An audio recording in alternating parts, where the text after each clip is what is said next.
Christmas week is finally upon us. We're counting down the days. It's 2 days to Christmas. Maybe not so Christmassy for a number of people with the current realities. And these are some of the stories that we hope to highlight this morning. Good morning and welcome to Breakfast Central. I'm Olive MOD. And I am Osaogi Ogbonwa. Great to have, everyone watching us this morning. Great to be back as well. Great to have you. I was going to say great to have me back. I was going to say great to have you back before you did your intro, but I said I'll let you do your intro and then I can say great to have you back. Yes, certainly. Yeah, welcome again. Remember that you could also be a part of the conversations we're having this morning. Simply follow us on our social media platforms at News Central TV.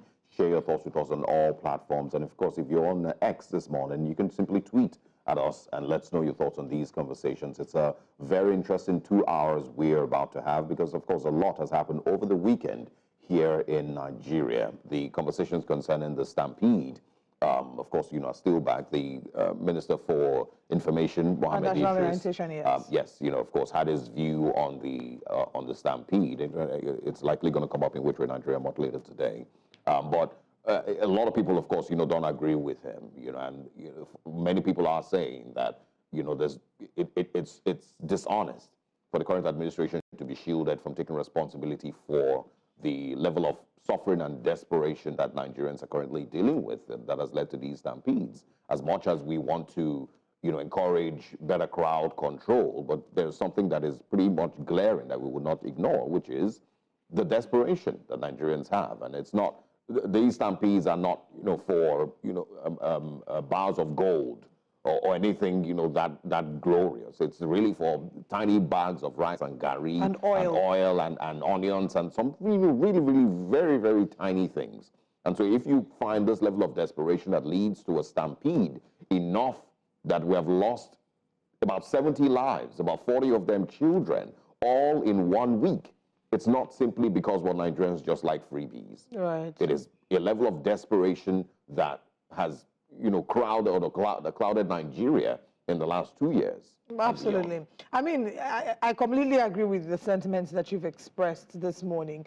First of all, just to reiterate, when he said he's not the only one, Reno Mokri too has been the one who has also said, sort of making reference to this whole linking of the current stampedes that we experience. It seems like there's been a number of stampedes. First of all, there was the Ibadan stampede that killed at least 35 children. There was the Maitama stampede, and now the Okija stampede. Death toll, I think, has come up to about 22 people who have died. And if you look at the videos and you hear all the stories of people who are going there to get a bag of rice and oil. I was watching some clips from there. It was the details are gory. A man was sharing about how he had gotten in, struggled to find his way in, that there was a lot of pushing. And when he finally got in, he saw his child crying alone. He carried his child, took the child home, and next thing he got a call that his younger sister is dead. So imagine waking up in the morning and thinking, oh, there's something good happening here, and running to try and make ends meet. And then having to hear that this person has lost a family member, or even lost their lives.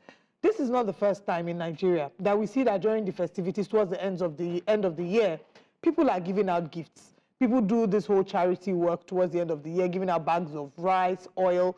So this will not be the first time. Whilst I agree that there is a crowd control issue, whilst I also agree that, yes, there have been stampedes before, and the fact that maybe there haven't been strict measures employed where people who are in charge of public gatherings do not put necessary measures to forestall stampedes. If we don't see, for example, this immigration, I don't know if you remember the immigration stampede. Nobody had to answer really for that. Oh, investigation. Nobody's head was on the line for the lives that were lost. So when we don't see that there are strong punishments or punitive measures where stampedes occur, chances that it will happen again are there. But having said all of this, the Tinubu administration is one that so far has driven Nigeria to its worst state of poverty. Nigerians have never been as poor as they have been in the past 1 year. This is the poorest Nigerians have been. And it's affecting everybody. The rich, the poor, the IJGBs are even complaining. People who flew into Nigeria to come and do Dirty December are complaining terribly, talking about how much, it's almost like a shock. One friend who lives abroad said to me, if I were living in Nigeria, I would actually be poor because I brought my money to spend here and I'm not seeing value for my money. And This is someone that used to come in previous years and have a good time, Yeah. right? So it's hitting everybody. I don't think that even family members and friends abroad understand the picture of how bad things are until they come to Nigeria. And then they see that over the course of the weekend, taxi was going for as high as 20, I paid 22,000 because I didn't drive from the mainland to the island, 22,000 naira. Yeah. That is how much, that's just like minimum wage divided into, let's say, 3. People are paying 35,000 naira for taxi, one-way trip. Yeah. So it's really bad. And we can't say when things are wrong in the family, you know, when things are wrong in this country, in this case, you would always run back to the policies that the president made. You would always look at, have they made policies that have led Nigerians out of the gutter? And it's not for them to come and giving us figures and statistics. If the figures and the statistics that they're giving don't translate into Nigerians saying that they can live a better quality of life, they can access health care, they can feed without having to rush for, you know, to get a bag of rice and oil and ending up dying in the process, then the administration has not yet been successful. Yeah, you know, and this is the very clear result sheet. You know, when any government agency decides to put out its own data or, you know, figures that very many Nigerians don't agree with, you don't need to look very far. You also don't need to argue much with those figures. All you simply need to do is look at what the reality is on ground. If the NBS says that Nigeria still, you know, currently has, you know, 30-something% inflation, and many people have said, you know, in reality our inflation is way worse than that, you also, again, don't need to look very far, but look at what the reality is on ground. And if Nigerians, and if, you know, the average Nigerian is that desperate and that hungry that they would gather in those numbers, again, not for bars of gold, they are gathering for little, you know, packages of rice and onions and garri and oil. And they told them that people will win 5,000 naira. That's why some of them slept over. That is the level of desperation and hunger that we're dealing with. And again, shielding Mr. President from realizing that this is exactly the result of his government's policies in the last 2 years, and of course inclusive of the previous administration's policies, you know, it's not helping. That is, you know, borderline dishonest to Mr. President. And it's one of the things that I always worry about, you know, if Nigerian successful Nigerian presidents are being told the truth. Was President Buhari told the truth in the time that he was there? In the 8 years that he spent in Aso Rock, was he being told the truth by the people, you know, who were closest to him? You know, so these are conversations that we definitely will define a lot of the things that we're going to be talking about this week as we continue to, you know, expand on where we are, you know, with our economy. Well, I mean, I completely agree with you. I think you've raised a very key point there. Having a lot of yes men in their circle to tell them, oh, you're doing well. Yes. No, the people are hungry. And these people telling them, oh, you are doing well, are the same people that will still come behind their backs and complain about how, you know, oh, there's no money, let's all tighten our seat belts, fasten our seat belts. The average quality, you know, quality of life of the average Nigerian, you know, is nothing to write home about at this point. It's really, really not a good picture. But we will share with you, you know, how Nigerians are preparing towards Christmas. In the spirit of dirty December, is it really dirty, or has the presidency of Bola Ahmed Tinubu washed the December clean? We'll share with you all that. For now, let's share with you our top stories, and we'll bring you breakfast headlines after. This morning on Breakfast Central, we're looking at petrol price war, NNPCL and Dangote in fierce competition. And moving away from fuel, let's talk about Nigeria recording 65 deaths over palliative stampede. 3 stampedes within the space of 1 week shows how poor things are. And still looking at the Yuletide, Nigerians decry poor purchasing power. And a number of us can attest to this.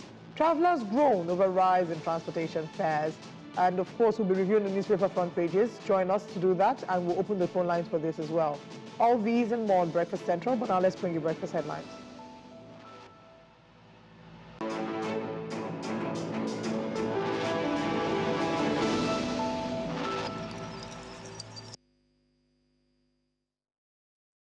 Welcome to Breakfast Headlines. Let's start by telling you that the Inspector General of Police, Kayode Egbetokun, has ordered a probe into the stampede at a food distribution event in the Federal Capital Territory and Anambra State.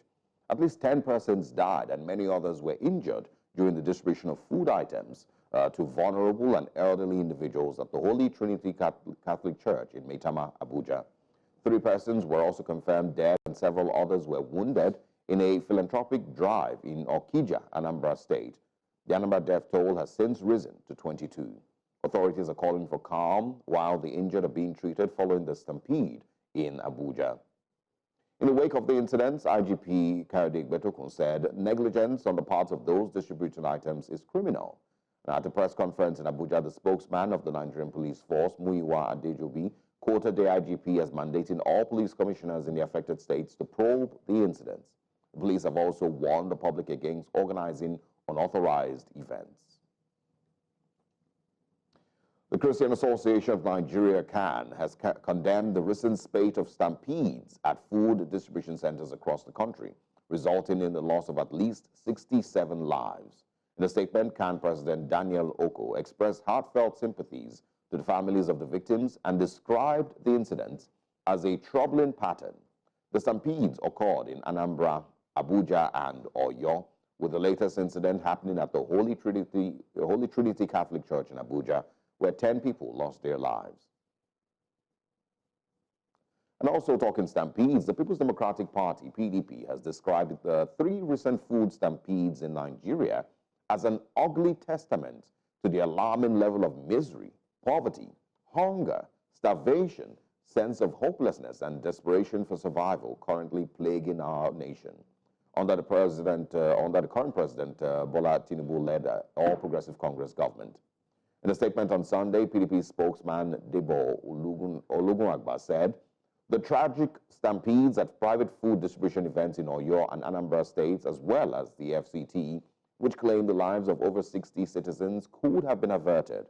The PDP commiserated with the families of the victims of the 3 food queue stampedes and called for urgent medical attention for the survivors. Now, away from that, the Nigerian Police Force has denied allegations by Amnesty International in its recent report titled Bloody August, Nigerian government's violent crackdown on End Bad Governance protest, which claims that approximately 24 persons were killed by police across 6 northern states of the country. The force public relations officer, Olumuyiwa Adejobi, while responding to the allegations, says that the Inspector General of Police had initially ordered a comprehensive and independent investigation into the claims, but found out that the allegations by Amnesty International are false and misleading. He says that the 3 deaths in Borno State, which Amnesty International had attributed to police actions, were actually caused by an explosion which was unrelated to the protests. Amnesty International claimed on pages 22 and 25 of its report that these 3 individuals died when a hand grenade was thrown into the filling station by a convoy of police vehicles. These allegations are not only false and misleading, but are also a clear attempt to incite the general public against the police and tarnish the image of the Nigerian police force in the eyes of the international community. Reputable sources in Suleja and Tafa areas confirmed that nobody was killed by the police in Niger State on 1st August 2024.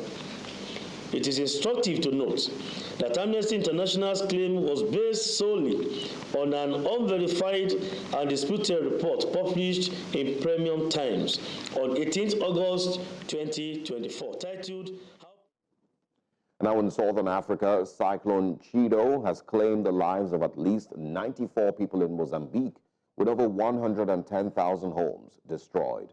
The storm's impact has been devastating, with over 620,000 people affected, mostly in the northern province of Cabo Delgado. The cyclone brought strong winds of up to 260 kilometers per hour and heavy rainfall of 250 millimeters in just one day. Mozambique is already grappling with a post-election crisis with opposition allegations of electoral fraud. The disaster has also affected other countries, including Mayotte, where 35 people have been reported dead, and Malawi, where 13 people also lost their lives. And that's all on Breakfast Headlines. Now let's head back to Breakfast Central to continue with our top stories. I am Osaugie Ogbola. With the festive season in full swing, transportation parks across the country are experiencing a surge in activity. In Abuja's Jabi Motor Park, located within the Federal Capital Territory, Travelers say the rise in transportation fares is biting hard on their budget. News Central's Joshua Imarayi takes a closer look at the impact on commuters and transport operators alike. Jabi Motor Park in Abuja's Municipal Area Council is bustling with activity as travelers depart the capital for various destinations. Typically less crowded, the park is now filled with Nigerians eager to take the journey back home in order to spend the Yuletide with their families and loved ones. Among them is Timmy Edwards, who, like many others, is contending with the increase in bus fares. Like I said earlier this week, it was, I was going to Lokoja, it was 7,500, and today is 9,200. And tomorrow is still going to go more than this later. These fares increases, though common during festive periods, are adding to the challenges faced by travelers like Joy Akko. She knows that the rise in petrol prices compared to other years has directly impacted the cost of interstate transportation. Because of the increase in the fuel price, everything has hiked up. So the prices are way too high, but what can one do?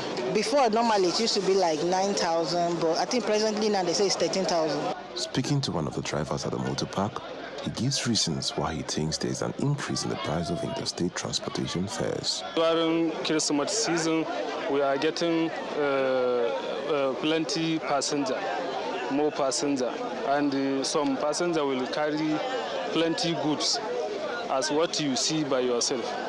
Now, because of the fuel price, that is why the transport money was increased. As the festive season approaches, the combination of rising petrol prices and increased passenger demand continues to impact transportation costs, leaving travelers to navigate these challenges as they journey to reunite with their loved ones. In Abuja for News Central, I am Joshua Imarayi. A very detailed report there by Joshua Imarayi explaining indeed the reality of travelers and motor park, workers. So we have the drivers, the conductors, and this year, I think that this year they will see more, maybe less surge, I think, and there'll be a total increase in prices. If within Lagos, I was complaining about paying taxi fares for as high as 20, 25, 30,000 naira. I imagine what it would be like. These are the monies that we even used to travel from Nigeria to Ghana by road. All of a sudden, it can't even take you to Delta State, because this is what we're spending intra-city. So, I mean, there was a time that air tickets were 9,000, 12,000 naira, from Lagos to Abuja or to, Benin or wherever you were going. I know I bought a flight ticket from Enugu to Abuja, I think, for 12,000 naira at some point. Wow. So, this is roughly, an 8-year, 7-8 year, time frame, maybe 9-year time frame. And we can say the clear difference now. Flight costs now are in hundreds of thousands, 300,000 naira sometimes for a one-way ticket. If you want to do a return ticket at this point, you should be budgeting at least 400,000 naira, for many airlines. And it's pretty much the same thing with road transport, because petrol prices are now above 1,000 naira. You would expect that they will definitely increase the prices. The challenge really is that Nigerians have not had an increment in their earnings. That's where the problem is. It's not just that the prices, it's not just that the prices have increased across board because of the government's policies. Whatever it is that, can be used as the excuse for the policies, Nigerians need to be patient. These are necessary policies that, we need at this time. Okay, fine. But still, what is pretty clear is that the income for the average Nigerian has not increased. Yeah, the expenditure has increased. And not even... It's not, there's only so far can go. You can't buy a bag of rice. Yeah. Money that can't buy a bag of rice, will you say that money is really practical? Also, we're not mentioning the fact that we're still struggling with insecurity. We're still battling insecurity. There are people who won't travel home this year because of the fear of insecurity. People who would say, if I cannot afford to get a flight ticket, I would rather not go home because if I'm looking for money for transport, I should be looking for money for ransom in case. Yeah. So, I mean, so these things are pretty clear facts, of what we are currently dealing with in Nigeria. The normal festive season that you would have experienced 5-6 years ago, the challenge really is not that it is bad, because, people would argue that in other countries, in neighboring African countries, even in the West, the economies have also taken, blows here and there. our challenge, really, or what is clear for Nigeria's particular about Nigeria's case, is how bad it has gotten in this such a short frame. time. Yes, Yeah. it's not that economists don't, when every now and then, falter or struggle. It is how bad it has gotten in this short time. And the fact that we're complaining now, this is regular, I've spoken about this before, which is that Nigerians will still travel. Nigerians will still, I remember an interview with one of the CEO or one of the managing directors for a top hotel here in Lagos, where she said that they had rooms going as high as 680,000 naira a night, between 200 and 600, maybe even more, 1,000 a night, and they were fully booked. They were fully booked all through the Christmas. In fact, till January, I believe that they will still be fully booked. I remember that I tried to make reservations for my siblings about 3 weeks ago, right here in Lagos, and every hotel, every reasonable hotel I went to, the average price that I was seeing was 250 to 300, 400,000 naira a night. And these places were fully booked. If you didn't pay for it at that time, you would lose it. But that is average Nigerian behavior. We would adjust. Yeah. We would adapt. What we would do is the money that we maybe should have used for something else will be used to pay for transportation, and then other things would have to be shelved. It is regular Nigerian culture. The government itself will get minimal blame. Minimal pressure will be put on the government. The Nigerian people themselves would have to make these adjustments where necessary, and that's how it is. That's how it always goes. If we have it worse, if the surge increases next year, Nigerians will adjust somehow, some way. You know what's even scary? You look at the 2025 budget, and whilst we understand that things are not, right now the dollar is exchanging to say 1,700, within the 1,700 benchmark, they have prepared the budget based on a 1,500 naira to a dollar benchmark, meaning that we have come to accept that the dollar may never get to 1,000 naira. It may never come down to 1,000 naira. So our future reality is 1,500 naira to a dollar. Well, we will keep talking about more of these stories. We'll share with you what the updates are, and you can share your thoughts with us as well. But now let's move on to another story. The Nigerian National Petroleum Company Limited and NPCL and Dangote Petroleum Refinery have slashed petrol prices to below 900 naira per litre. And NPCL reduced its price to 899 per litre, while Dangote Refinery lowered its ex-depot price to 899 naira 50 kobo per litre, a move that has been praised by industry stakeholders, including IPMAN and Petroleum. Now, the price cut is attributed to lower global oil prices and a stable naira.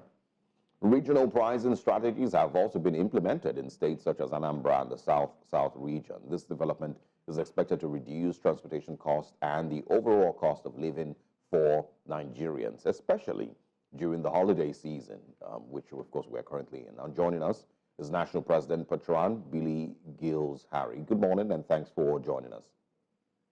Thank you. Good morning. Thank you for having me. Great to have you. Now, let's first of all talk about the reduction in price. They have, of course, stated that it is because of the stability in global oil prices, amongst other things. Was this expected to happen? Did you see this coming?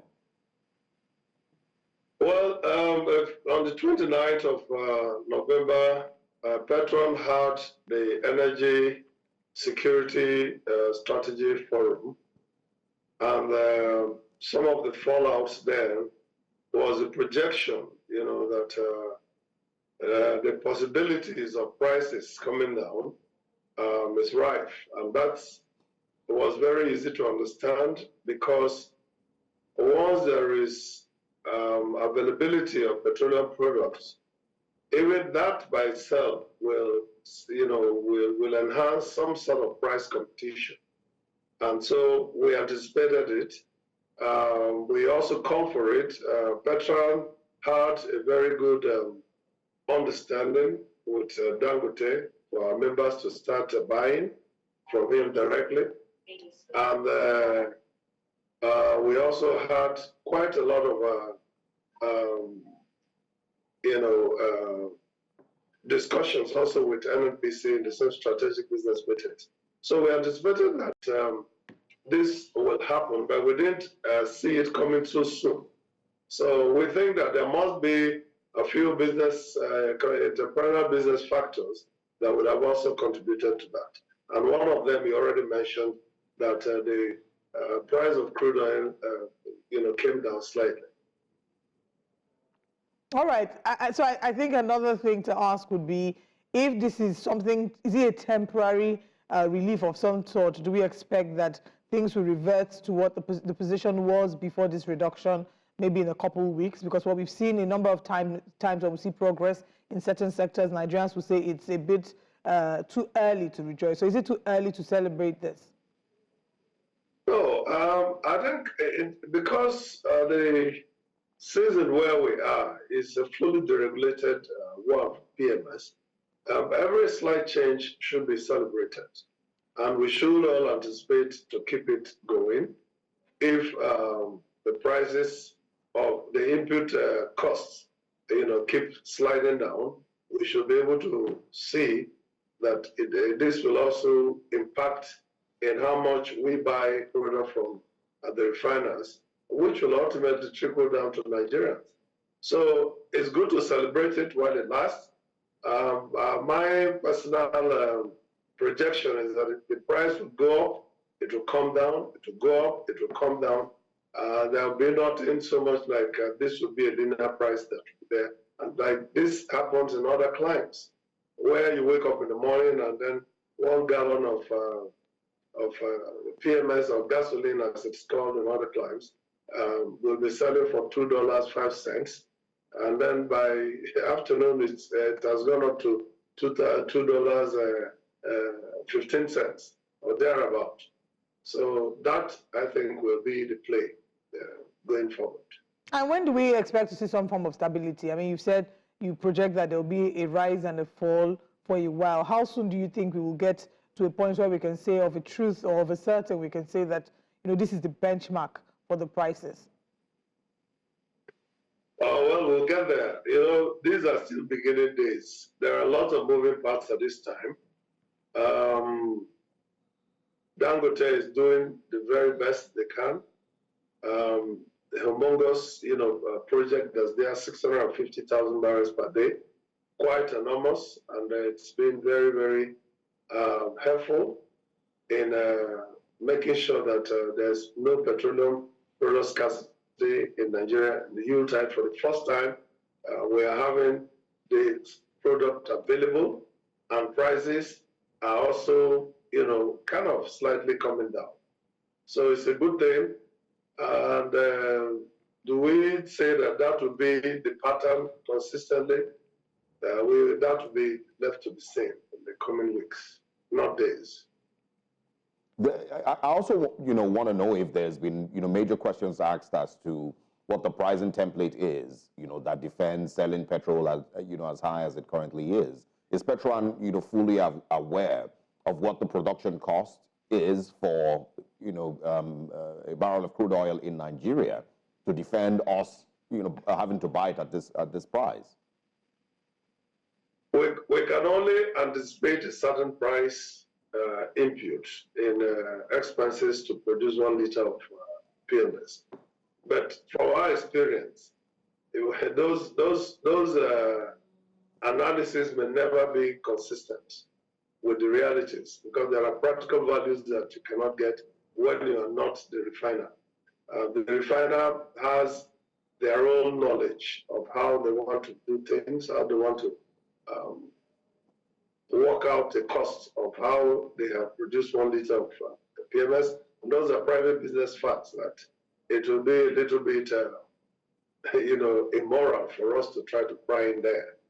So we do not do that much, but we kind of have some global standards that we check with and see how that works in the meantime. And we can see that 899 naira for both NNPC and Dangote is something that is worth celebrating. So we still hope to come down this. Yeah, I mean, the reason I'm asking that is because I believe that the Nigerian government, and Petroleum and, every person in the whole oil industry should have some clarity, to some extent as to why it is that high. There are arguments that Nigeria has the highest cost of production of crude oil in the world. You're talking about $48 per barrel of crude oil, compared to other countries where it's as low as $15 per barrel. So is there anything that defends why the cost of production is so high? Well, I will not be able to address those subjects, but you've raised it now, so it might become a subject matter for my technical team to look into and give the National Executive Council clear technical and financial implications and all of that. Of course, we have to try to look into that in the future. All right. But I mean, when you say you have to, I mean, it means Petroleum is not aware that there is that disparity in the expected cost of production in Nigeria compared to what it is with the rest of the world. Petroleum has never, paid close attention to that. We cannot know what we set our hearts to investigate. And if this information that this question you're asking whether they seek some information, my members are watching, my technical team, they're all watching this program right now. So I'm sure that they all will be very much alert as to why this particular subject will be investigated. So there will be nothing new for us to admit that we've not paid attention to those areas. All right. So now that we're hearing that Dangote, NNPC has reduced its price from, say, 1,020 to 899 naira, what will be the average cost of petrol in other filling stations? And is there a way that can be regulated as well? So how much do Nigerians expect to pay if they're not buying from the NNPC? Well, for the products we are going to be getting from Dangote through MRS, there's going to be a price spike. And Petroleum is already having a conclusive agreement with MRS that's going to be selling Dangote petrol PMS nationwide in the first instance. There is a price benchmark that I believe that they're going to work in. As that price rolls out, we'll just look at how it functions, if it's something that can be consistently used as a benchmark to sell across the country. The product from NNPC, don't forget that the beauty of NNPC's product to Petroleum members is that we can afford to buy one truck of PMS. And so we are not pegged to the 1 million or 2 million bandwidth. But in NNPC, we can just buy one truck, which is easy for us to do, as opposed to paying for 2 million liters at a time. The MRS is also giving us that option to be able to get 1 or 2 trucks. So there's a lot of economic dynamics that's been introduced into the system that will give Petroleum members some relief too. So let's see what it's. Today is Monday, so we hope that by close of day today, we should have been able to test run every single step of the way. Okay, so we're not complete our restriction. So if I get you correctly, we're not quite sure exactly how much it will go for. And you're speaking about MRS. We don't have an idea what the other filling stations will be able to sell for. No. You know that Dangote has a new relationship with MRS that's going to be serving the retail outlets nationwide, not just only MRS stations. The MRS is going to be working with Petroleum to grow our capacity in ensuring that we have just one product if we have the desire to buy just one, which will be quite different from looking to buy product directly from Dangote, which we must have to come up with 2 million liters, money to buy. So the MRS option is much better for us as Petroleum members across the country. And we certainly will want to conclude that arrangement with MRS and ensure that we're always looking for how we can make business easy for us and ensure that the cost, the landing costs to retail outlets are affordable, and therefore we can sell at least say between 9:30 and 9:40. Okay. Yeah, and also just to confirm, Are we still importing petrol? And, you know, at what scale would you say that we are still importing petrol? Petrol is not importing any petrol. We only try to start the importation, and of course, the current situation at the time and the stakeholder agreement that was midwife by NNPC stopped that, and we are all now focused on patronizing our locally refined petroleum products of all types, you know, PMS, AGO, ATK, anyone that you want to buy is being produced in Nigeria. So we are not importing. But I believe that there will still be some importations for AGO and a few highly demanded like PMS. All right. I think the final question from me would be to speak on, you know, the importance of what has happened and, you know, how that might impact competition. Well, what has happened is very welcome. Petroleum members across the country, our zonal chairman, our state chairman are all jubilating. They're very happy. Thankful to NNPCL for what they have done. Also very highly appreciative of Dangote. As you know, we already started the direct purchase process with Dangote, which is a very welcome one. But more than that, now with the MRS Dangote transactional deal that has happened, will certainly make petroleum products affordable to Nigerians. And I think that is what's celebrated. So better times are coming. Everyone is working hard to make sure that Nigerians get the benefit of a God-given wealth of oil and gas. All right. Thank you very much for sharing your thoughts with us regarding this. We hope that, you know, like you've said, that towards the end of the year, it eases the pressure that, you know, Nigerians will have to typically face when it comes to payment for petrol. And in turn, we are hoping to see that it would translate to the cost of living, general cost of living. Good morning, and thank you very much, Billy J. Harris, for your time with us this morning. Thank you so much. Of course, it's going to impact very much on the cost of living because, you know, PMS has been a major factor in the inflation factor because once the PMS price goes up, it impacts everywhere. So with these kind of decisions coming in from all of us, all stakeholders in the business, I believe that it will be good times for Nigeria in the coming weeks. Well, hopefully it will happen quick enough so that people can be able to enjoy their Christmas and New Year celebrations. Thank you for your time this morning. Yeah. Thank you so much. All right, that's the update we have regarding the NNPC slashing down its pricing. And let us know what your thoughts are, and especially regarding purchasing of petrol around the various filling stations, you know, closer to you or closest to you. We're going to break. When we come back, we have more stories to explore this morning. Stay with us. Welcome back. It has been a devastating couple of days in Nigeria following a series of stampedes at public events, resulting in significant loss of life and numerous injuries. After the December 18th stampede took the lives of about 35 minors at a Christmas funfair in Ibadan, two separate incidents have occurred during Christmas charity events in Abuja and Anambra state, respectively, claiming the lives of over 25 people, with many injured.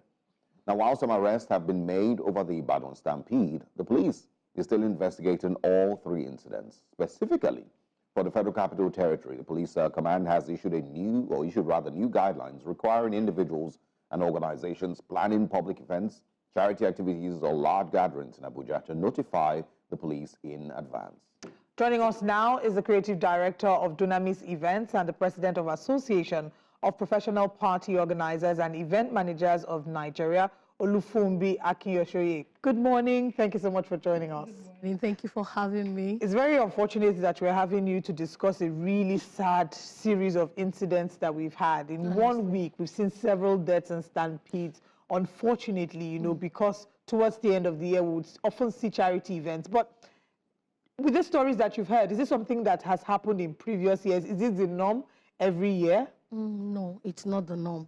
But you can see we all would agree that there's considerable hunger in the land. And so That's why now it has looked like it's magnified, because you have much more number of people that attend this charity event as against what it was in the previous years. So no, I don't think it's been like that. It's just that because of the prevailing conditions of what's happening in the country. That's what making even people that you would normally go get food from them come out and start to look for ways to make, their family livelihood or fed. So I think that's what's happening. We're talking, about staggering levels of poverty now. Yes. Because what are these people trying to get? It's tiny bags of rice and oil and onions. Just something to alleviate the hunger. Anything will do for me, for what's happening right now. Anything will do. So people would come out to take things that are even less than a 5,000, because 5,000 has become a big deal now. I'm really, it's important that you mentioned that, because we started the show with a conversation this morning where the Minister of Information and National Orientation said we should not make it a thing about the current administration because it's more of a crowd control issue. But multiple people disagree. They say, whilst, yes, two truths can coexist. It can be a crowd control issue, but we cannot deny the fact that there is staggering levels of poverty. And you would always trace it back to the administration in power and ask, what are you doing to better the lives of citizens? But let's talk about the planning aspect to it. In the Ibadan incidents, for example, there have been arrests that have been made, and detentions have been made, and they're carrying out investigations. Let's talk about the failure for people in, putting together safety measures to prevent scenarios like this, stampedes, from happening. Talk to us about, how much of a challenge this might be in the event industry, and, how much better we can do in this regard. Yes, we actually can do better. We can do better. The thing is, we always say it takes a village to deploy, also to create an event. It takes a village, because there's so many back-end processes we need to, look into before you take on a particular level of, crowd for an event. For example, you have to put, I know that the Lagos State government created what we call the Lagos State Safety Commission, and I know that they do risk assessment of your venue. Before, as an event planner, if you have an event that's over 200 people in Lagos State, you have to register your event at the online at the Lagos State Safety Commission portal, and they would ask you some pertinent questions which you need to answer. As per, they're going to tell you where is your venue. All venues are already pre-registered, so you click on it, tell them where your venue is. They would ask you little minute things like how many cars can park at this venue that sits 1,000. Are you telling me that you have enough cars, enough car space or car parking space that would sit so and so people? And according to the guidelines that they will send, because they have to send you an email saying that you got an event clearance. So when you get event clearance, you have event safety marshals that come in during your event that will let you know that, look, you have exceeded the number of crowd that this particular place can accommodate. And this happens in Lagos? Oh yeah, every time, every time. Wow. And so they would, part of the guidelines they give before they can give you an event safety clearance, that's what we'll call it, is they will tell you how many ambulances you need to put in place. And if that is not obeyed, you don't get an event clearance. But that would be for, I mean, that is expected for events in Lagos that you expect would attract, 500,000, 2,000 people, maybe more. No, for concerts, from 200. From 200. From 200 right. guests. But would you expect that would be the same thing if, some rich man in his village decides that he wants to give out, 2 bags of yam? It didn't start that way. It didn't start even in Lagos State that way. It started with the advent of COVID-19. So they became, they were part of the agencies that streamlined and stopped events to prevent an endemic occurring then. Yeah. So I think that when, like someone would say, there's a saying that whenever you wake up is your morning. So if every other state could emulate that path that Lagos State has, told, I think it would help to keep a semblance of order rather than everybody is in uproar or disarray or anarchy. Are we saying that, I mean, these sounds very important, very, very important, the fact that they need to approve of your event. So Yes. both of us MC events. So a number of times you don't know what happens behind the scenes. But you remember, I think it was in Uganda, when we took the story of the MC announcing to people to go out and see the fireworks, and there was a stampede and people died, right? So sometimes those of us in front, we don't necessarily know what goes on behind the scenes. I still had an event on Saturday. It was for 500 guests.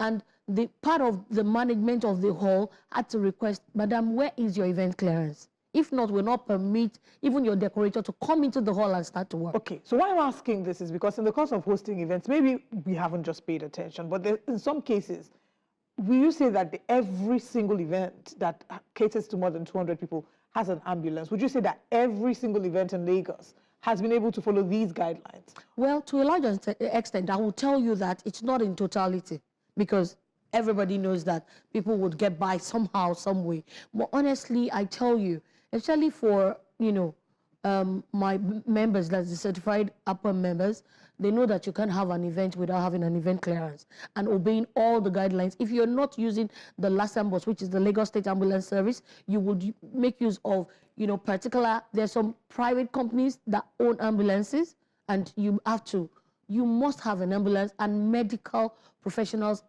on the ground. So what happens when you don't? What happens when you don't have They'll clamp down on your events. They have task force officials. So now we're talking about one incident. Generally. One in Anambra, one in the FCT. So are you saying that these persons now, if they didn't have an approval for this event, because they may not even call it an event. What we're seeing, it's not the first time that we've seen, even here in Lagos, where they are throwing bread into the crowd. I can wake up now and say I'm going to do Sarah, for example. If I were Muslim, for example, to do Sarah, or even as a Christian saying, I want to just give charity to people. People are hungry. I carry bags of rice, we see people do it all the time on social media. You need a license for that as well. We do it. Like I have a foundation. I'm sitting on the board of many foundations, and we do it. And honestly, I just say that there should be a lot of back-end processes that would put, safety measures in place. It doesn't matter how you want to do it is important. I know that the thought behind this is, you want to, impact the community you're in. But how you do it too is very important. Like there's a saying that if you don't plan to fail, then you're failing to. If you fail to plan, then you're planning to fail. The other way. Thank you. So we have to know that it's important. There's some parameters that are put in place. You must be able to have security officials. You must be able to have first aid respondents. You must be able to have, even if it is staggered entry times. So, like you have people you coming at 1 to 2, you coming by 2:15 to 2:30. That way, there will be no stampede at the entrance way. That has happened in so many. How do you regulate that? I mean, in a country where people are hungry, you have crowd people control. Okay. You have crowd control barriers. Those things that they put, that is iron, that is really very big. There is no way you're going to jump over it or anything. So you have crowd control barrier breakers like stanchions and all that could be put in place to help navigate the place. So you know that you come in through here, you cannot shunt your way into the crowd. You have to go through this path. There are so many ways. I don't know, if you go to the London Eye, there are ways you enter. There is always a crowd at the gate, and there's an entry point, and there's some swivel thing that makes you in. So you can't enter more than one. You have one person per time. Would you, say that the people responsible for these, incidents should be arrested? Well, it's an ongoing investigation, so I am not going to be able to talk like that without being prejudiced. But if we find out, at the end of this investigation, hopefully the right questions are asked, that there was no license for some of these, events, there was no, proper crowd control mechanisms that were put in place. Okay, should that be seen as criminal? I mean, since you, regularly are in charge of events and you follow the rules here in Lagos. For me, I would say that no matter how good your intentions are, they should be well structured. And so if there are no structural implementations in place, you have no business doing that. You could give it to the appropriate authorities. You could give it to people that have NGOs and have, structural infrastructure to be able to do this. There are many people. Then, during COVID, we would deliver foods to people's houses while the party or the bride and groom is getting married in a small secluded place.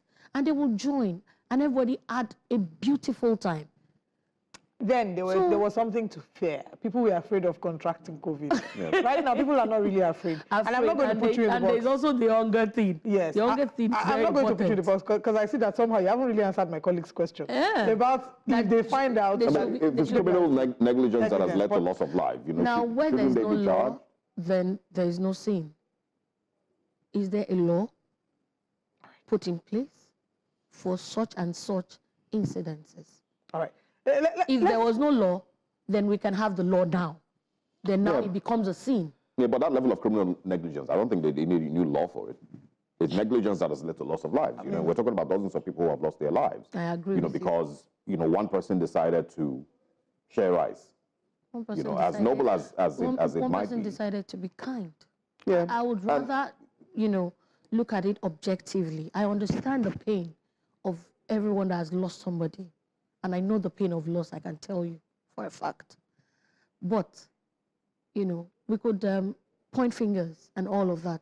But if there is no law in place, if it was a Lagos State event, there are laws in place already. You can't have an event of that magnitude. There's risk assessment officers. There's HSE, that is health and safety of the environment officials. I mean, the Ibadan one, reports have it that the event was meant to host 5,000 and then they spilled over to 7,500. Question is, were they even prepared for even that 5,000 that they initially were going to host? Right? So I want us to talk to charity organizations, to those who are founders of NGOs, those who are benevolent Nigerians who just like to give. There are a number of them. We see them. They cook philanthropists, exactly. These people want to give. They're very particular about philanthropy. Let's talk about the steps that they need to take whenever, because now we've seen that this is a problem. We had the graphics up. If we can put that up, the number of deaths that have occurred within the past 1 week. If you can see, Ibadan, 35 children died. Okija, 20. In fact, I even saw that it had come up to 22. Abuja, 10. So if we lost this number of people in a week, and there'll be more people that are still going to give, what steps should people take if they have NGOs or they just want to be benevolent Nigerians? I think they should engage the services of security officials of the said state where they're going to be having it. There are security officers, we have man o' war, we have all those LNGC, I don't know. Thank you, that's the name. LNG. That's what we want. Okay, so they need to talk to the appropriate authorities. They mean well. And we really appreciate the fact that people are, like I always say, if you can choose to be anything, choose to be kind. So they mean well. We cannot, put them down for what they're trying to do, but there are just ways to go about it. Please get the necessary officials that are in charge of maybe first aid, risk assessment, crowd control. Is it better for them to engage these people directly or to engage a planner? I think they should engage a planner, of course. What do you think? Of course, I'll say that. It's better, so that at the end of the day, so there will be less headaches. It is the planner that they can arrest. Exactly, and the planner will do her due diligence. If you have a certified planner, she will do her due diligence. How do you confirm that a planner is certified? Okay, so for example now, I'm not going to be speaking, I don't want to speak for APWEM, but really, by the time you are a member of APWEM is Association of Professional Party Organizers and Event Managers in Nigeria. There are many certification exams and different things we go through to be able to, become members of APWEM. As I'm a foundation member, I'm also on the board, and I'm now the national president. So I know all this, intricate things we put our members through to become, certified members. So you don't just pick people off the streets and say, oh, she's my sister's uncle's brother. She planned somebody's parlor wedding. Please make sure this person has the capacity and the capability to be able to tell you what is, what's obtainable every time that you do an event. we have planned, like I said, I sit on the board of some NGOs. I know that we did something for Restructure Africa, did something a few years back, and we did Ijora Fit the 5,000. Ijora Badia is like, you know, going down to the basics. And what we did first was go to the KBSC, tell him that these are the things we want to do. We want to bring in supplies for school children. We want to do this for family. We're bringing in food packs for 5,000 people. Honestly, and we were able to get even the locals in on it. We made sure that it was a grassroots thing. You bring in the tents, so you're making something. So we deployed people from around them, and they were able to say, look, this is where you should part, and this is the part you should tow. Do you understand what I'm saying? So absolutely. I think there's just then I know that I keep talking about Lagos State because this is where I'm domiciled, right? where I practice mostly. So I know that there were some things that the what's it called, Sustainable Development Goal was doing recently. I think it should be ending maybe ended last week. I know that they went to Yaba Oba. And it was even the one that, you know, opened up his palace, gave them a big market to tell their people to sit in, told them to come in tranches. You from this locality come, 10 of you. You come, 20 of you. I am aware of this because my sister works there. So if proper things are put in place, proper structure, I think we will be able to do much more help, you know, than harm. Well, I mean, I'm really just still going to highlight the, you know, criminal negligence part, you know, and I think it's also because of the value that we place on human lives and doing things the right way in Nigeria. Because these are lives, these are families that have been affected, you know, and they should be spoken, you know, for. You know, everyone who was responsible for failing to protect, you know, this crowd, you know, should be held responsible. If you have to pay compensation to each family, then that must be the case. Yes. If you need to, spend 6 months in jail, then you must, no matter how noble your intention was, lives have been lost. And we're talking about 65, almost 70 Nigerian lives that have been lost.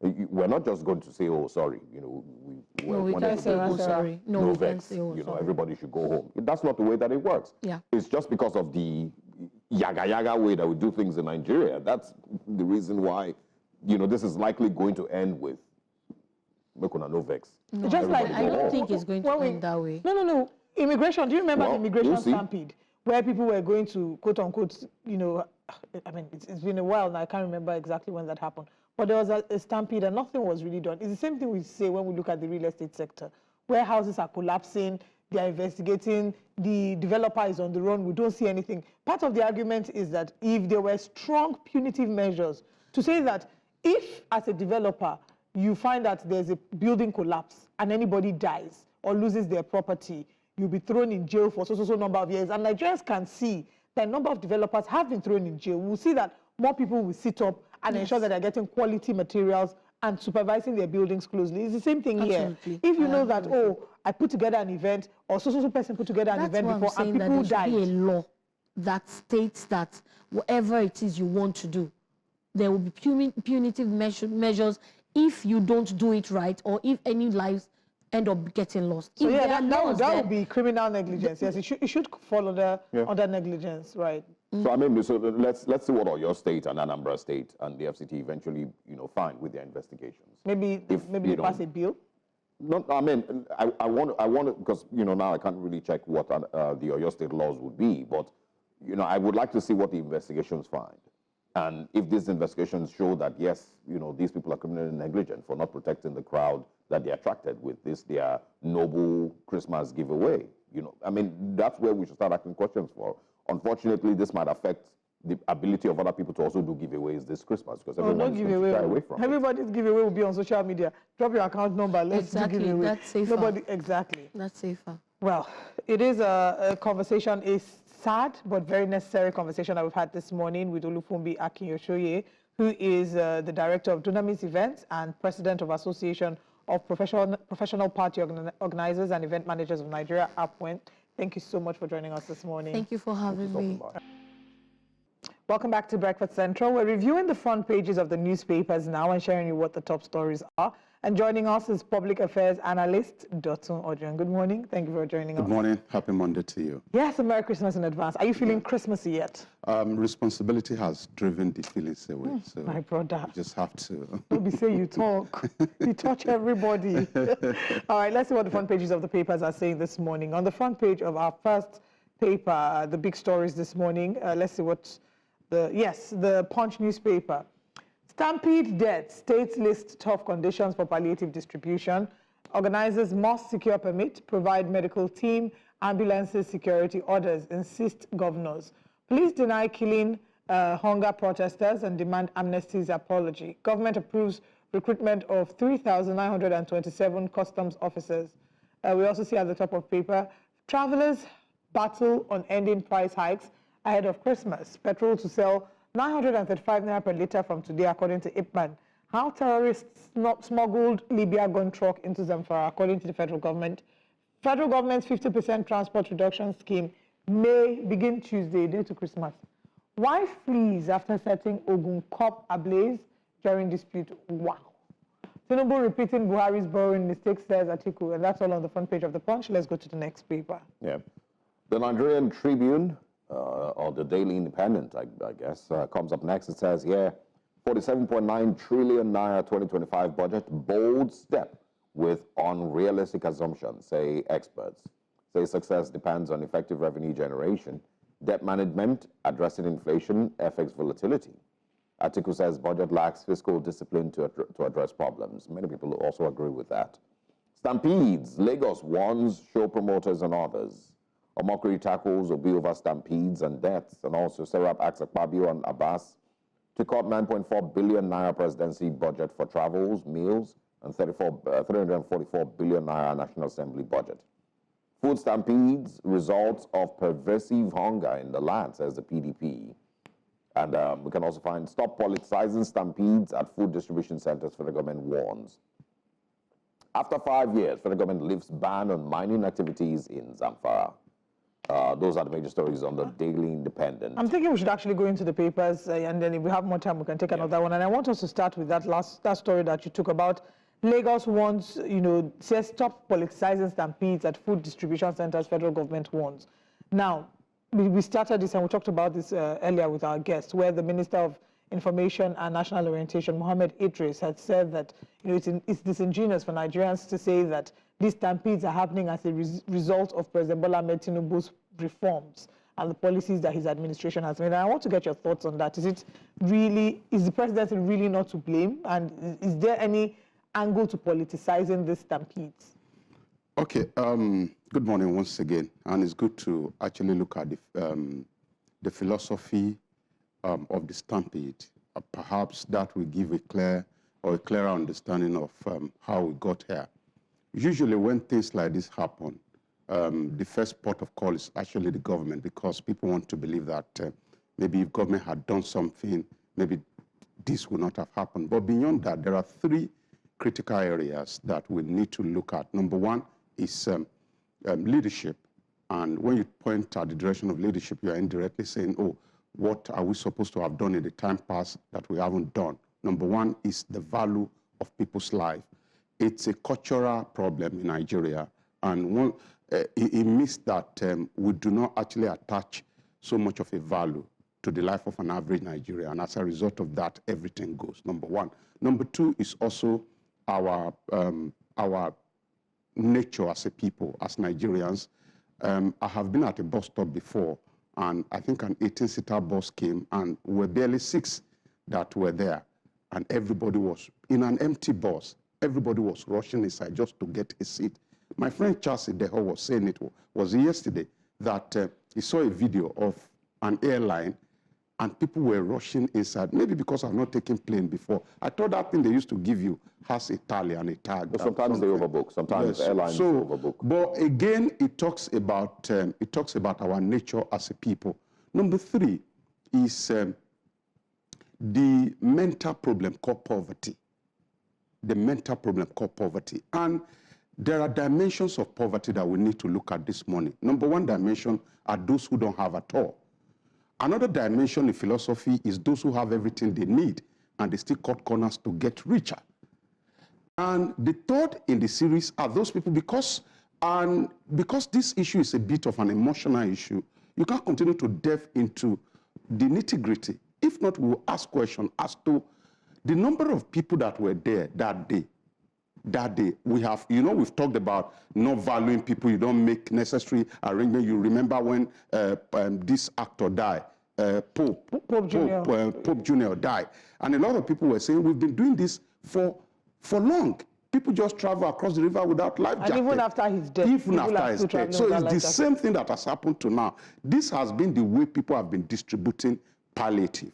And people will always rush. Because we have a survivor spirit, because nobody died, everything continues the same way. So it's a whole lot of things. And the question I wanted to ask is the fact that everybody there that day may not necessarily need what will be given out at the end of the day. And that is the truth. Because you discover that freebies, when you get to the mall, tip is a global thing. But you discover that the attitude of the man who is to attend to you changes immediately you don't drop something. So our communal mindset is built around getting anything free. And as long as there's free something, people will want to just get there to get it done. And of course, the complexity of the economy is also something that people will need to talk about. It has happened before. Nigeria, this economic volatility happened in 1986. And it's the same way Nigerians responded to it then. It's the same way we are responding to it now. And you remember the advice people also got from the Senate President, the Nigerian Senate President, who say anywhere you can get food, just go there. Maybe Nigerians are now acting on the advice of their leader to go anywhere they can get food. So we are all guilty. In this circle, we are guilty because we have multidimensional prosperity and people live in multidimensional poverty. We are guilty because the basic good that we are supposed to do for the community, because everything seems to go in Nigeria, we do not take precautions as to how many people are we preparing for. We are guilty because we have a cultural mindset that anywhere there's a free thing, a free food, a free this thing, we want to get there even when we have. And mind you, because I've listened to some people say, oh, let's just share to community leaders. You remember what happened during COVID-19? And that's why I say we, including church leaders, community leaders. Government released food across to the people. Community leaders didn't give it to estate owners, residents. Yeah. Church leaders hoarded them.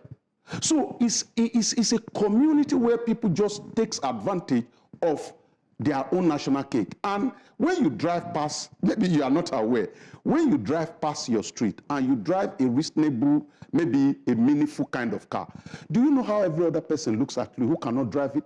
They think you have dipped your hand into government purse.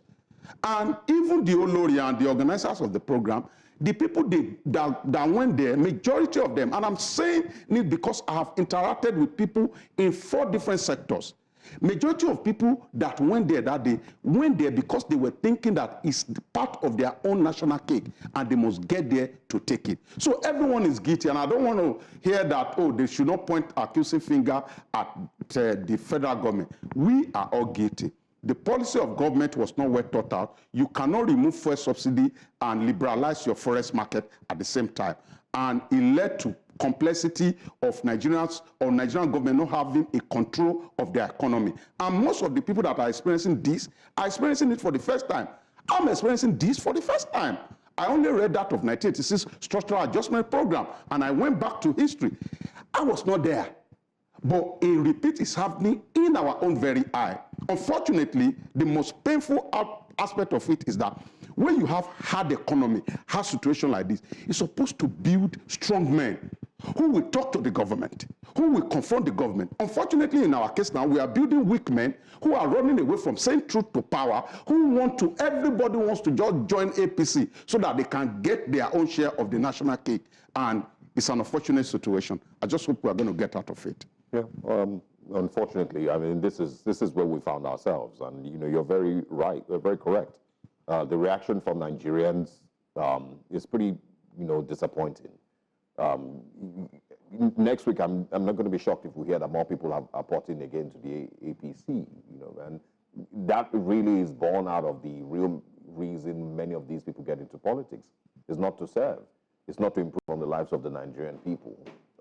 And that's the thing that I feel like we need to have a national conversation on as a people. In fact, what are we going to do next? Because we've realized, and we can basically see it every day, that these people that are getting into office are not there to to improve on the quality of life of the Nigerian people. In fact, if you allow me to quickly make this point, going into APC is not a problem. Personally, when APC was formed, I have fantastic respect for APC because of the caliber of politicians and the sacrifice the sitting president was able to make that happen. For me, in politics, it's a great thing he has done.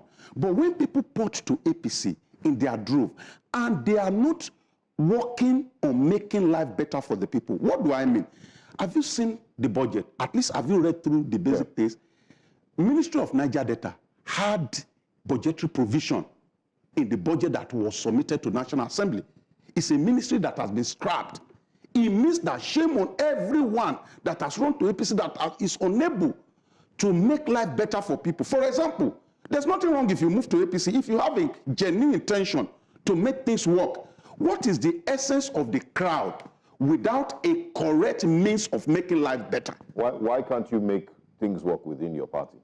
With the political party that... Of course, there are many reasons that anybody can allude to that. Of course, if you see that, you want to work with the government and you have a genuine idea, I don't have a problem. But when you now move to APC and you move there because you are going there to eat your portion of national cake, in this budget, I was here, I think about a year now, and I was making the analysis of the most ridiculous things that come out in the budget. And I made mention of cutlery. Maybe you have forgotten. Do you know that there's still cutlery in this budget? Yeah. They have to... Nothing has changed. You see, really. it has cleared the fact that APC is not different from PDP. It has cleared the fact that we do copy and paste kind of budgeting. We just change figure and leave item. And you cannot begin... You see, the budget is the most important document of your nation. If anybody opens your budget, they can look, a philosopher like me, opens your budget. I can tell you where your nation will be in the next 10 years. Yeah. Unfortunately, you open the budget. What is greeting you is shameful items that were in the budget last year. Even the last year budget that you were unable to execute 70%. Please, we have got to a point that people need to wake up, and especially people in government. We cannot continue to tell people who didn't die in peace. We cannot continue to wish them to rest in peace. When you say people need to wake up, and the ones in government, you are painting the narrative that they may be asleep. They are not asleep. The Nigerian politician that has simply changed figures and left the same item there to create this new budget, he's not asleep. He knows. He's very much aware, and I don't like that we cut them any slack and make feel like we need to put them on their...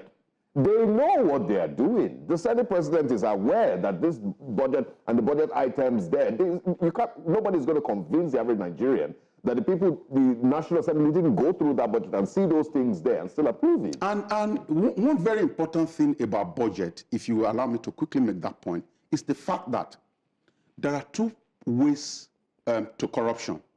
There's the legal and the illegal way to corruption, to taking money. The legal way of taking money is when the money you want to steal has a budgetary provision in your budget. For example, I have made provision for this phone in the budget, so I don't need to buy it. I just take out the money. That's illegal corruption. And once you see that your budget is moving, at the pace is moving now from 20 trillion to 40 trillion, it is usually not about project. It's about creating more room for people to engage in legal corruption. And this is some of the things that we have talked about in the past. Those who have the head to think, even when they get into government, I don't know what happens. Maybe we just want to get our own portion. This issue of national cake is our problem. We think we are too wealthy as a nation that we cannot go bankrupt. Is it until debt litter our streets? We are greedy. Greed has become our god and corruption our culture. People who go into office know these things. I don't think that is anything new. It's why they even go into office in the first place.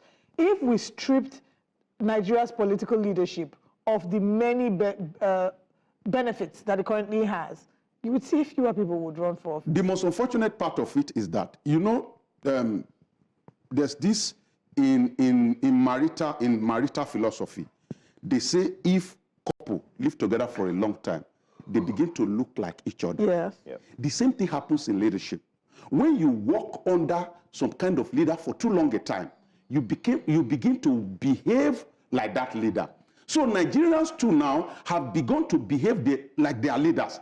And corruption is everywhere. Somebody reported me day before yesterday. Was it day before yesterday? And they called me and was trying. Do you know what the issue is? I manage a particular money.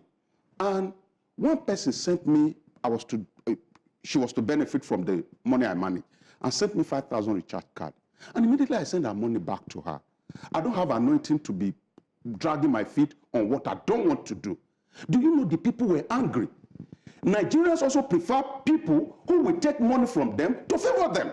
Right. So there's a communal capacity collapse in our system as a result of the fact that followership has begun to look like leadership. If you do not kill corruption. And it's not even just politics. It's even in other sectors. That's what I'm saying. You want to be able to get a contract, or you have to sort for them to push your documents That's ahead. what I'm saying. So I want you to give me. We see it everywhere, even in our industries as compared. That's what I'm saying. We see it everywhere. So anyway, right. let's move on. Talk about... I want us to talk about this story, please. Okay.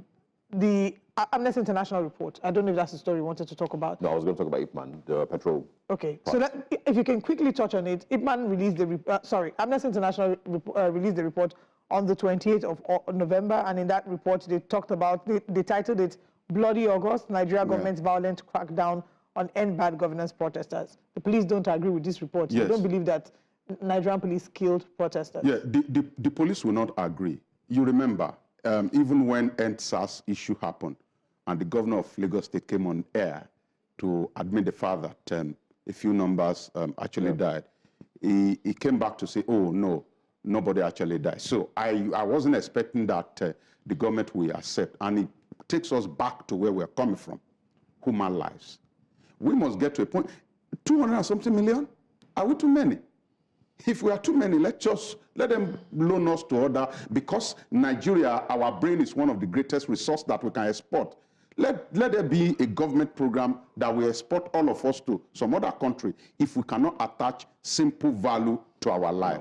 And it's extremely painful when we continue, you know, I said it the other time, when people die and everybody just moves on as if, oh, nothing has happened.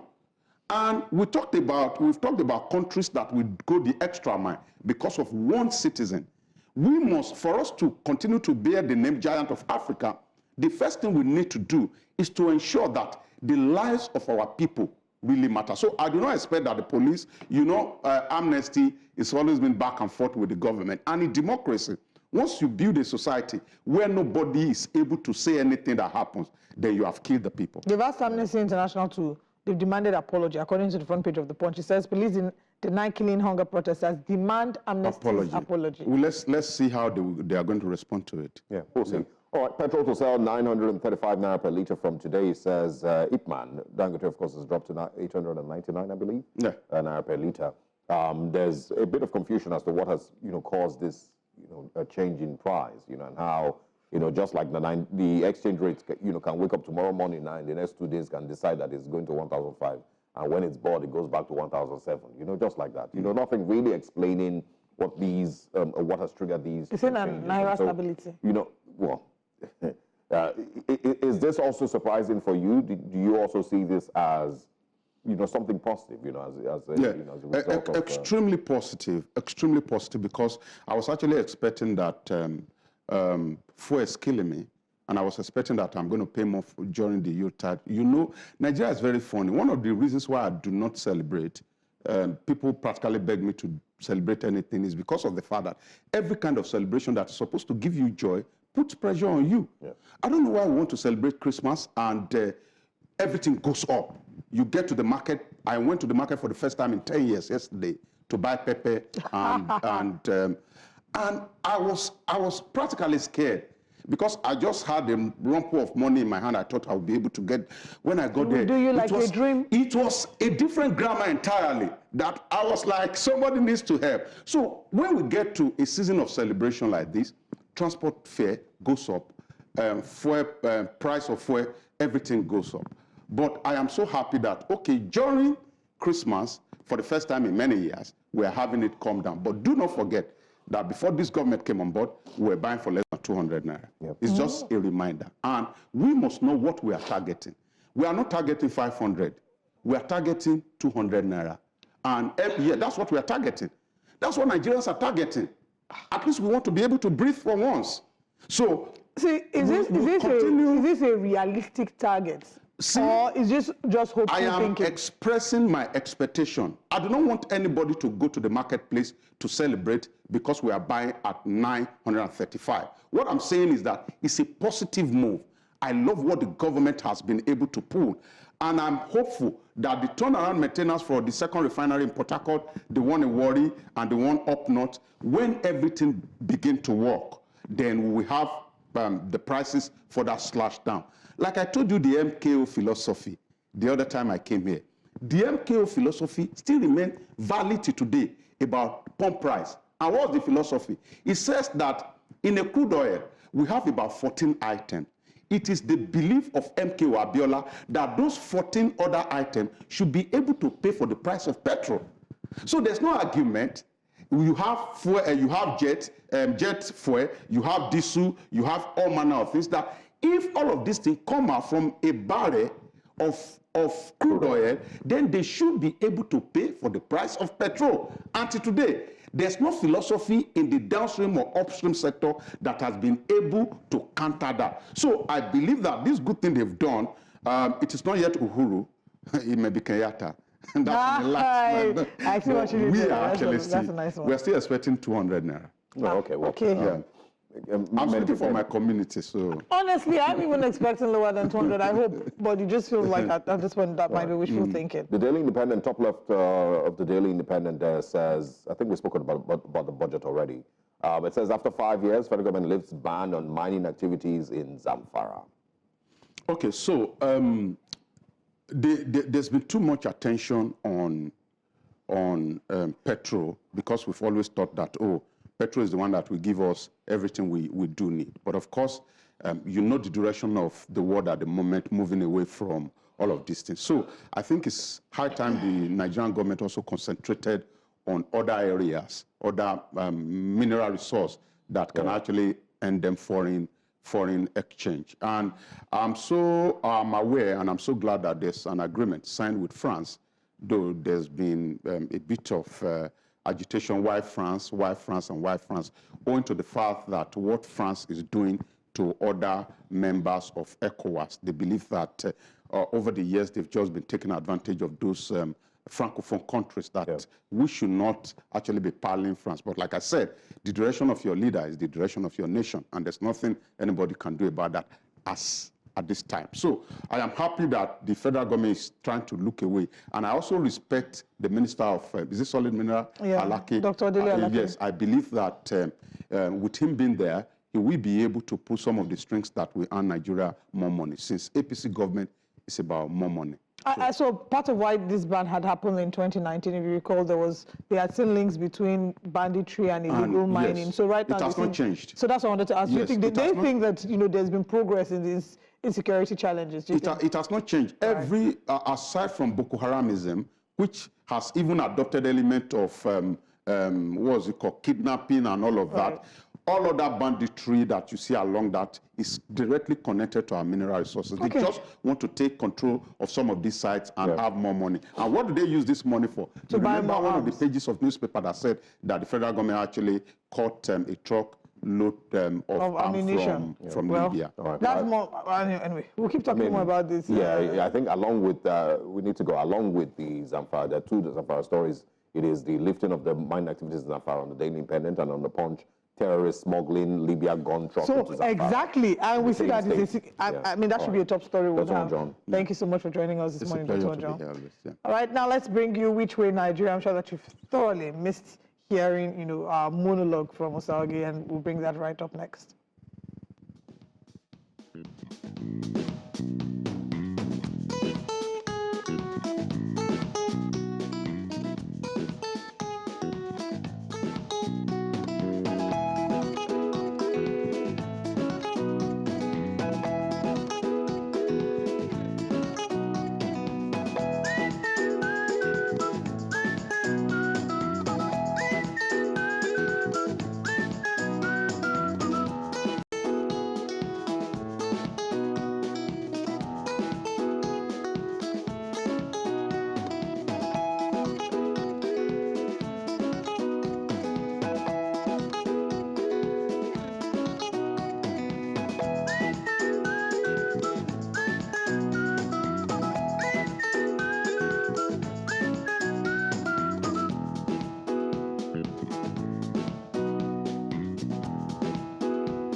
Nigeria's Minister of Information, Mohammed Idris, has asked that Nigerians should not blame the current administration and, of course, the current government and its economic policies for the stampede that has caused the deaths of dozens of Nigerians in the last week. He says, instead, that poor crowd management should be blamed. Okay, but as they always say, two truths can coexist. We can agree with the call for better crowd management at some of these charity events, but at the same time, we must ask why. Why are there so many Nigerians in the biggest black nation on earth? A land with unlimited mineral resources, a country that just about 10 years ago had a GDP of about $574 billion. Why are citizens of that same country today gathering in large numbers, hundreds and even thousands of people gathered to get a small package of rice or cooking oil or gari or onions? Why are Nigerians suddenly so desperate that they would risk their lives and end up trampling upon themselves fatally for rice or cooking oil? Is it because Nigerians just like freebies? No, it is poverty. It's not just poverty, but the worst poverty that we have seen in Nigeria's history. And yes, this poverty has been caused mostly by this government's economic policies. Interpreting this in any other way to shield the current administration is not going to help us. Almost 70 Nigerian lives have been lost, and among them, dozens of children. It is very much the current administration's report card that we're seeing right in our eyes. And at the end of this government's time in office, it will be on record that while they were in office, almost 70 Nigerians lost their lives struggling to get food. Mr. President should be told the truth, and that is that Nigerians are currently so poor and desperate that they are repeatedly gathering in large numbers. Just anybody who just mentions freebies, food, rice, gari, foodstuff, because they can no longer easily afford these things. There's no need hiding it from Mr. President, Honorable Minister. Members of this administration should not hide from the clear result sheet of their work in the last 20 months. Because after all, during previous administrations, the current president did not hold back blaming Goodluck Ebele Jonathan and others, for example, for everything wrong with Nigeria at that time. So again, these two truths can very well coexist. As much as better crowd control is needed, this government must also take blame for the level of poverty and desperation Nigerians are currently experiencing. And telling Mr. President otherwise is really just dishonest. Good morning, Nigerians.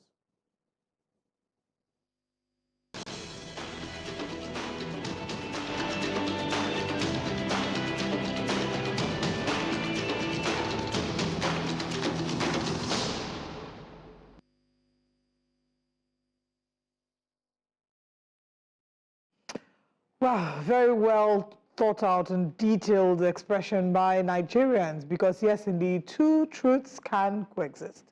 Nigerians are experiencing and expressing discontent with the country's economic downturn, particularly the decline in purchasing power as inflation rates reach an all-time high. With just 2 days to the Christmas celebrations, there has been a mixed reaction from traders regarding this year's celebrations. News Central's Amazing Adesanya has more in this report. Nigerians have continued to decry the poor state of the nation as purchasing power and overall economic downturn continues to linger. Recently, the Naira's ability to rise above the dollar remains a tall order. During the festive season, marketplaces boom and suddenly becomes a beehive of activities. Parents, guardians, businesses engage in last-minute shopping to the joyful glee of salesmen and women. However, there are concerns that this year's retail season may be met with very little spending power, as the recent NBS report shows Nigerians' inflation rate reaching an all-time high of 34.6% in November 2024. Let me not say things are worst, but let me not use that word because it's not good. People are not coming out. It's not unlike last year. At least by this time last year, we've seen the sign that, yes, we want to celebrate Christmas. But this year, we've not seen anything. Market prices are high. The price changes is every day, not even week. It's every day. Nǹkan hard, ebi ń pa wá, kíjọba ṣàánú wa, opó ni wá bá ṣe wà yìí. Kò sí ọkọ ti kú láti 30 years ago, ọkọ ti kú. Àwọn ọmọdé wa lé tán lọ léèwé tán ríṣẹ́, kíjọba ṣàánú wa o. Although Nigerians have been told to tighten their belts by the current ruling party, assuring citizens that there is light at the end of the tunnel. I don't have any plan for Christmas, but I just have to be on a low key. I don't know what is ahead in January. We don't know what you are going to face in January, so you have to maintain yourself. Don't rush yourself. The way Nigeria is now, do your Christmas and New Year in a low key. What do economists say about the consistent rise in Nigerians' inflation rates? Because for me, maybe this conversation would not be more about numbers, but more about facts. Because if you look at the cost of food in the market, you know, it tells you a lot. I heard a lot of conversations about improvement in our GDP, and we all know that GDP is not a true test of quality of life. It has gone so bad that people have to split a tuber of yam to buy them in pieces, and that is how, you know, pathetic the economy, you know, has become at the tail end of the year in December, when we are supposed to see some bumper purchases and people are preparing for the Yuletide season. The recent economic impact has seen a reduction in annual events, usually held at designated spots by A-list musicians, comedians, movie makers, with a huge crowd in attendance. What can instill confidence in Nigerians, and what should policymakers do now to revive the system? The best way forward is for the administration of President Bola Ahmed Tinubu to take a step back. But more importantly, going forward, is there must be an alignment for 2025. There must be better alignment between fiscal policy, fiscal discipline, and the monetary policy. As year 2024 gradually bows out, Nigerians, as well as stakeholders, they are hoping to regain their economic purchasing power to combat the economic hardship and maintain a good standard of living in year 2025. In Lagos for News Central, I am Amazing Adesanya. Very important conversations there that have to be had, and a detailed report there by Amazing talking about the reality, the current economic realities. It was very heartbreaking, you know, to hear a number of these traders share the story. The woman there who said she's had no husband for 30 years, and, you know, they're asking the government to come to their rescue and come to their aid. If the middle class and the, you know, those are the upper echelons of society are complaining with it, imagine how much more it's affecting these people who are making how much, you know, daily. They're not making a lot of money on a normal day. So imagine what the realities are. Yesterday, for the first time in months, I felt like I needed a treat. Myself and my friend went to get pizza and ice cream. And in a place that would typically be a beehive of people on a Sunday afternoon, it was empty. We went up to 5 in there. And in one moment, she was like, oh, are you sure they're selling? I said, oh, yes, they are. People just don't have money to buy anymore. That's what the reality is. I mean, yeah, you know, but again, it's not looking like it will improve, you know, and I'm glad that Dr. John brought up the budget, which for me is a very clear signal that nothing really has changed with the way we do things. And I've said this, you know, multiple times, that, you know, if you are hoping that you would see an improvement in the way that governments are run, in the way that Nigeria is run, and the way that Nigeria is handled as a project, as a country, you would see a clear difference in the way that we do things. But there is no difference really in previous administrations, you know, to this one. The same complaints that we had in 2015 and in 2013 and whatever year you can name, just think back. Those same problems exist.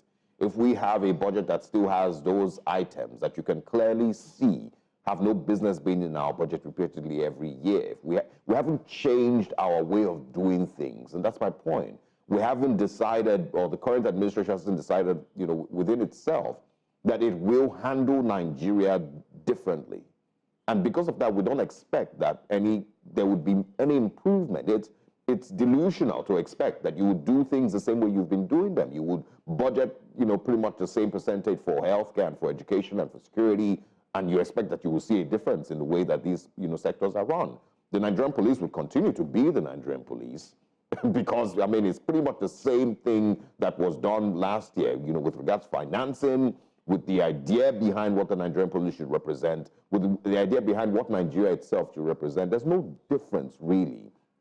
The only thing that has changed are the people who are now in those positions. But if it is, you know, the expectation that, oh, you know, we're going to see a different Nigeria in the next couple of years, it's not very likely. If we still have a budget that repeatedly, has billions of naira for renovations of the vice president's house, there's just certain things that you see, and it infuriates you. It makes you upset as a Nigerian. And then when you see budget presentation that makes people then again reiterate the fact that the assembly is a rubber stamp assembly, because how does the president... I said this, I did politics at a small level. When I was in university, I was governor of my hostel. And every year you would appear before the Students' Representative Council to present your budget. And I was a governor for 2 terms, 2 years. And in that period, you have to make sure you thoroughly look through your budgets, knowing that you will go there, they would ask you questions, and they can tell you, we won't approve your budget. But what we see here is, it's almost like, I mean, how do you, as the executive leader, right, you come to the legislative arm of government that is meant to be your check. There's reason for checks and balances. And everybody singing on your mandate, we shall stand. And those are the other angles. Party chant. These are even the other angles that, you know, are very important to point out. We haven't even spoken about the benchmarks that are stated in the budget that many analysts have said that these are not realistic benchmarks, you know, for a working 1,500 naira to $1, when that's not the current reality. Some would say, do worst case scenario so that at the end of the day, you know, if we get better, it's fine. Some others will say that, you know, you're just being unrealistic because we're not currently at 1,500. The expected revenue generation, our current, you know, debt profile. There's many things, you know, that you look at that 2025 budget and you can tell that this isn't a budget that would do anything. But of course, you know, we barely also have a conversation on budget implementation for 2024. What is the level of implementation that it had? Remember, 2024 budget had, you know, supplementary budget. So at some point, it was even said that we're running about 3 or 4 different budgets at the same time before the 2025 budget. So the moral of the story really is that there's no difference in the way that we're doing things, and we're expecting to have a different result. And insanity is doing the same thing over and over again and expecting a change. There's no difference. Only thing that is different is the people in charge. And in Nigeria's story, all people fight to do is to get into those positions and be the ones responsible for those funds. That's what they do. It is not because these people, and this is across board. So when you think about it, you don't even, mentally, you're already telling yourself that there's no hope. Because on every level, on the federal, state, local government, different state house, permanent secretaries, state house assemblies, it's the same mentality everywhere. Well, we have to go right now. We can keep talking about this over and over again, and we will still not be able to come to a logical conclusion. But we certainly will be back again tomorrow, 7 a.m. to 9 a.m. It'll be the eve of Christmas. Hopefully, we'll be in the Christmas spirit then. I am Olive Emodi, and I'll see you tomorrow. And I am Osalgi Ogbon. See you tomorrow.